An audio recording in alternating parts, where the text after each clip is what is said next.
Que faire lorsqu'on ne sait quoi faire? Parle le langage de Dieu.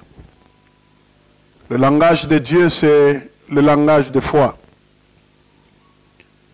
Quand les choses sont compliquées, ne confesse jamais la défaite, jamais la négativité.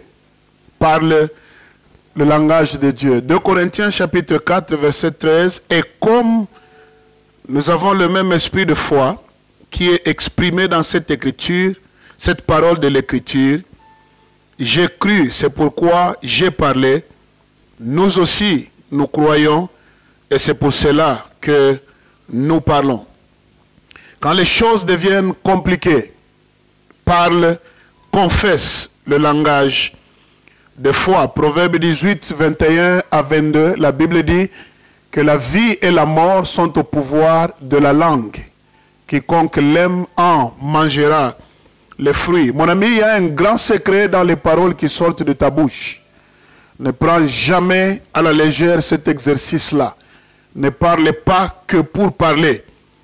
Le langage de foi, les paroles nous représentent dans le monde spirituel. Voici 3 traits du langage de foi. 1. Le langage de foi, c'est le langage de Dieu.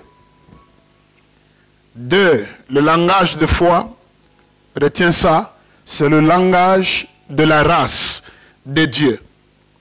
Troisièmement, le langage de foi, j'aime ça, c'est le langage des champions dans le royaume de Dieu. Et le langage de foi, il est signe de 4 choses rapidement. 1. De notre foi en Dieu. Deuxièmement, il est signe de notre foi en ses paroles. Les paroles qu'il a déclarées sur nous. Troisièmement, il est signe de notre maturité spirituelle. Car rien que les matures ne peuvent parler comme Dieu parle. Quatrièmement, le langage de foi, c'est le signe de notre appartenance à Dieu. Un homme qui appartient à Dieu, il parle comme Dieu. Point de besoin de vous rappeler que les gens qui passent beaucoup de temps ensemble dans une communion, intimité, amitié particulière, ils finissent par se ressembler dans leur langage. Alléluia. Le langage de foi, il a 3 fondements. Comme la Bible dit, comme nous avons le même esprit de foi, c'est pourquoi nous aussi, nous croyons, c'est pourquoi nous parlons.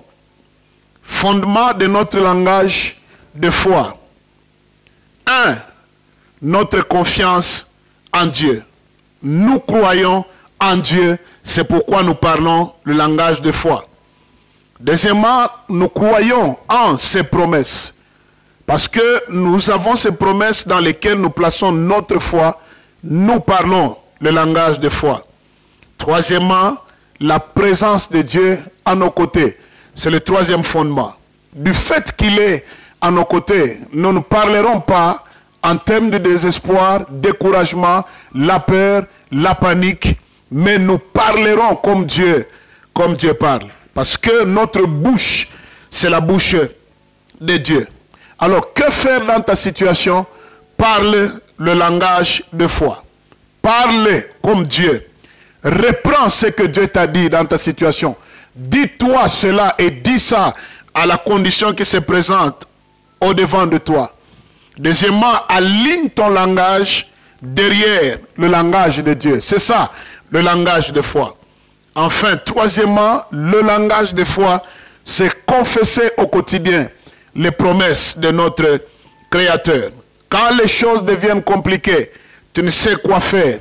Parle le langage de foi. Car par tes paroles, tu seras soit justifié, soit condamné. Ce que tu dis, c'est ce qui t'arrive. Ce que tu dis, c'est ce qui te précède. Parle le langage de foi. Que Dieu te bénisse abondamment.